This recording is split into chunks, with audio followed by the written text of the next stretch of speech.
जी, तो कनाडा में रहने वाले जो कनाडा के सिटीज़न्स हैं और परमानेंट रेज़िडेंट्स हैं, जो कैनेडियन आर्म्ड फ़ोर्सेस को जॉइन करना चाहते हैं और जो पहले से कैनेडियन आर्म्ड फ़ोर्सेस की एप्लीकेशंस में उलझे हुए हैं क्योंकि उनकी सिक्योरिटी क्लीयरेंस नहीं आ रही थी, उसके लिए अब कनाडा की गवर्नमेंट ने एक नई पॉलिसी वाज़े की है। और अब अगर आप कैनेडियन आर्म्ड फ़ोर्सेस को जॉइन करना चाहते हैं, तो आपकी सिक्योरिटी क्लीयरेंस बेशक पेंडिंग है, आप बेसिक मिलिट्री जो ट्रेनिंग है, बेसिक कैडेट ट्रेनिंग या बेसिक ऑफिसर्स ट्रेनिंग, वो लेने के एलिजिबल होंगे। कैनेडियन आर्म फोर्सेस की तरफ से ये वाज़ेह किया गया है और एक प्रेस रिलीज़ और प्रेस कॉन्फ्रेंस के ज़रिए बताया गया, जो कैनेडियन फोर्सेस के लेफ्टिनेंट जनरल्स हैं, उन्होंने बताया कि कनाडा में रहने वाले लोग और ख़ास तौर पे वो लोग जो कैनेडियन सिटीजन्स हैं या कैनेडियन परमानेंट रेजिडेंट्स हैं और पिछले 5 साल या पिछले 10 साल वो कनाडा से बाहर रहे हैं एजुकेशन के लिए या कहीं जॉब करने के लिए, तो उनको भी रिलायबिलिटी स्टेटस अचीव करने के लिए 1 से 1.5 साल और कई केसेस में 2 साल तक का अरसा लग रहा था। क्योंकि आप जिस भी कंट्री में गए हैं, आपको उस कंट्री की पुलिस रिपोर्ट हासिल करनी है और वो पुलिस रिपोर्ट बाद में एनालाइज़ की जाएगी और उसके बाद उस कंट्री में बेशक आप कैनेडियन सिटीज़न हैं या कैनेडियन पीआर होल्डर हैं, तो उस कंट्री की जो मिनिस्ट्री ऑफ इंटीरियर की क्लीयरेंस है, वो भी कई केसेस में लाज़मी होगी, पुलिस कैरेक्टर सर्टिफ़िकेट लाज़मी होगा, तो एक बहुत लेंथी प्रोसेस था और अभी भी वो प्रोसेस लेंथी के तौर पर चल रहा है। लेकिन कैंडिडेट्स का जो इंटरेस्ट है, वो लूज़ होता चला जा रहा था, जिसकी वजह से कैनेडियन फोर्सेस ने अपने सिलेक्शन और रिक्रूटमेंट प्रोसेस को मॉडर्नाइज़ करने के लिए ये अमेंडमेंट की है कि बेशक आपकी रिलायबिलिटी स्क्रीनिंग अभी मुकम्मल नहीं हुई, आप बेसिक ऑफिसर्स ट्रेनिंग लेने के लिए एलिजिबल होंगे। ये वाज़ेह किया गया है और बाकायदा तौर पर बताया गया है कि 31 दिसंबर 2024 के बाद से ये प्रोबेशनरी पीरियड एक इंट्रोड्यूस करवाया गया है, जिसमें अब एप्लीकेंट्स बेसिक ट्रेनिंग ले सकेंगे और एप्लीकेंट्स जो हैं, ये भी वाज़ेह किया गया है कि बेसिक ट्रेनिंग के दौरान अगर उनकी नेसेसरी सिक्योरिटी क्लीयरेंस नहीं आती या फिर उनका पर्सनल असेसमेंट के अंदर कोई इशू है या फिर उनका मेडिकल या और कोई रिक्वायर्ड डॉक्यूमेंट्स उनके सही तरीके से नहीं पूरे,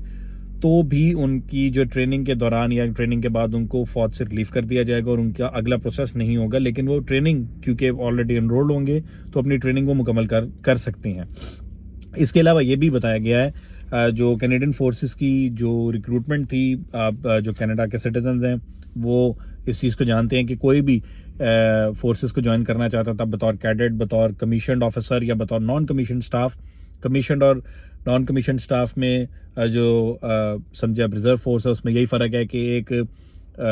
डिसीजन मेकर्स का रोल है और एक सबऑर्डिनेट्स का रोल है। तो 2 कैटेगरीज में कैनेडियन फोर्सेस को डिवाइड किया गया है। उसमें आप नेवी हो, उसमें एयरफोर्स हो, उसमें रेगुलर फोर्स हो, उसमें मेडिकल केडर के लोग हों, इंफॉर्मेशन ग्रुप के लोग हों, तो तमाम के तमाम केडर्स में एक ऑफिसर और एक उसमें सबऑर्डिनेट का जो एक केडर है वो बताया गया है। तो 2 केडर्स में सिलेक्शन की जाती है, लेकिन तमाम के तमाम लोगों को एक टेस्ट देना पड़ता था जिसका नाम था CFAT, Canadian forces aptitude test. इसके अंदर 3 पोर्शंस थे,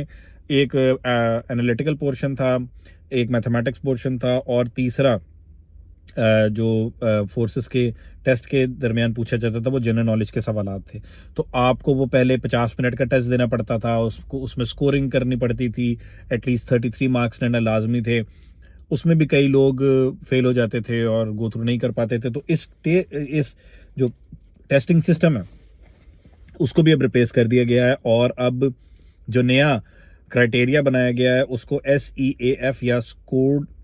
एम्प्लॉयमेंट एप्लीकेशन फॉर्म बताया जा रहा है। अब आपको Canadian forces aptitude test CFAT नहीं देना पड़ेगा। आपका ये जो फॉर्म है, इसकी बुनियाद पर ही आपकी रिक्रूटमेंट जो है वो की जाएगी। इस फॉर्म में जो मुख्तलिफ पहलू बताए गए हैं, उसमें आपकी एजुकेशन का एनालिसिस होगा, एक्सपीरियंस, आपकी लीडरशिप क्वालिटीज़ कितनी है और दीगर आपकी लाइफ अचीवमेंट्स, जिस भी सेक्टर में आप हैं, आप काम कर रहे हैं, आपके पास एक्सपीरियंस है नहीं है, स्कूल के सर्टिफिकेशंस हैं, कोई रोल ऑफ ऑनर्स हैं, कोई सर्टिफिकेट ऑफ मेरिट्स हैं, डिस्टिंक्शंस हैं, तो ये अब मैटर करेगा। उस सारी चीज़ों को एनालाइज करके उसका फार्मूला बनाया गया है, उस फॉर्म के तहत ही आपकी रिक्रूटमेंट की जाएगी। तीसरी जो इम्पॉर्टेंट बात है उसमें यह है कि जो मेडिकल एनरोलमेंट स्टैंडर्ड्स हैं, उनको बेहतर किया गया है। पहले जो कैनेडियन फोर्सेस को ज्वाइन करने के लिए एप्लीकेंट्स आते थे, उनको तरफ से ये एतराज़ात भी किए जा रहे थे कि जो मेडिकल करने का जो प्रोसेस है और मेडिकल करने के जो तरीक़ाकार हैं वो पुराने हैं और मॉडर्नाइज नहीं है, जिसको बेहतर किया गया है और कोशिश यही की जाएगी कि एज़ अर्ली एज़ पॉसिबल जो रिजल्ट्स हैं मेडिकल के जो कैंडिडेट्स के, वो उनके हवाले किए जाएं और उनके लिए क्लैरिटी रखी जाए कि आपके रिजल्ट्स क्या आए हैं। अब इस प्रेस कॉन्फ्रेंस के बाद ख़ास तौर पर एक्स के ऊपर कुछ वीडियो सर्कुलेट की गई कि कैनेडियन फोर्सेस अपने स्टैंडर्ड्स को लो कर रही हैं और नॉन परमानेंट रेजिडेंट्स को भी अब अलाउ कर रही हैं कि वो भी कैनेडियन फोर्सेस के अंदर अप्लाई कर सकते हैं और वो कैनेडियन फोर्सेस का हिस्सा बन सकते हैं। लेकिन इस तरह की कोई बात नहीं है। इस तरह की जो वीडियोस एक्स के ऊपर डली हैं उस पे नीचे कम्युनिटी नोट्स भी आ चुके हैं कि ये सिर्फ अल्फाज के साथ खेला जा रहा है, वीडियोस को एडिट किया जा रहा है। जो कनाडा की जो फोर्सेस हैं उनके ऑफिसर्स की तरफ से जो प्रेस रिलीज और जो प्रेस कॉन्फ्रेंस की गई,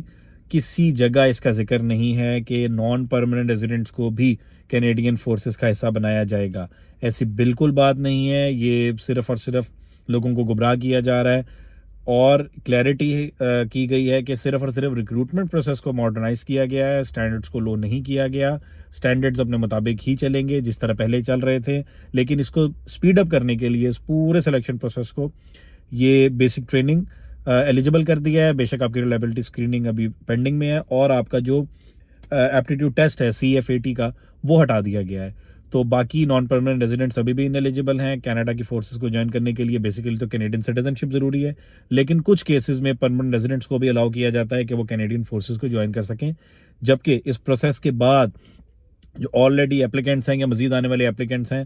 कैनेडियन फोर्सेस की तरफ से ये दावा किया जा रहा है कि उनकी सिलेक्शन में बेहतरी होगी, उनका सिलेक्शन प्रोसेस तेज़ होगा। लेकिन ये कितना करामद रहता है, कितना करामद नहीं रहता, जिन लोगों को रिजर्वेशंस पहले से मौजूद हैं उनके रिजर्वेशंस दूर होते हैं या पहले से ज़्यादा रिजर्वेशंस बढ़ जाते हैं, ये वक्त ही बताएगा। क्योंकि कई ख़ास तौर पे जो परमानेंट रेजिडेंट्स हैं उनकी तरफ से एतराज़ात सामने आते हैं कि हमें कैनेडियन फोर्सेस का हिस्सा नहीं बनाया जाता। और गुज़िश्ता साल एक जो TV चैनल उनकी तरफ से एक बड़ी जामे रिपोर्ट भी बनाई गई थी, उसमें एक अंदाज़ा बताया गया था कि तकरीबन 22,000 से ज़ायद जो परमानेंट रेजिडेंट्स हैं उन्होंने कैनेडियन फोर्सेस को ज्वाइन करने के लिए 23 से 24 एक साल का डाटा लिया गया था। उन्होंने एप्लीकेशंस जमा करवाई, लेकिन जो परमानेंट रेजिडेंट्स हैं उनको उसके अंदर जगह नहीं मिली और बहुत कम तादाद, कुछ अराउंड 140 के आसपास की को फिगर है, मैं उसको मिस कर रहा हूँ। तो इस तरह की को फिगर है, जो बहुत कम तादाद है, हज़ारों में एप्लीकेंट्स और कुछ 100 लोगों को परमानेंट रेजिडेंट्स को जगह दी गई है। लेकिन कैनेडियन फोर्सेस की तरफ से ये कहा जा रहा है कि हमने रिक्रूटमेंट प्रोसेस को आम जो कैनेडियन सिटीजन हैं या परमानेंट रेजिडेंट्स हैं उनके लिए आसान किया है ताकि वो कैनेडियन फोर्सेस का हिस्सा बन सकें। और कनाडा की जो फोर्सेस का 2032 का गोल है, 7.5 लाख से ज़ायद लोगों को 2032 तक कैनेडियन फोर्सेस का हिस्सा बनाना, उसको अचीव किया जा सके। अब ये जो प्रोसेस चेंज किया है, ये कितना करामद होता है, परमानेंट रेजिडेंट्स इससे कितने सेटिस्फाइड होते हैं, इवन कैनेडियन सिटीजन इस पर क्या रद्द-ए-अमल रखते हैं, ये आने वाला वक्त ही बताएगा। आई होप ये इन्फॉर्मेशन आपको अच्छी लगी होगी और इन्फॉर्मेशन आप इसको शेयर भी करें, इसको लाइक भी करें और चैनल को सब्सक्राइब भी करें और इस इन्फॉर्मेशन को मैक्सिमम आगे फैलाएं। Thank you.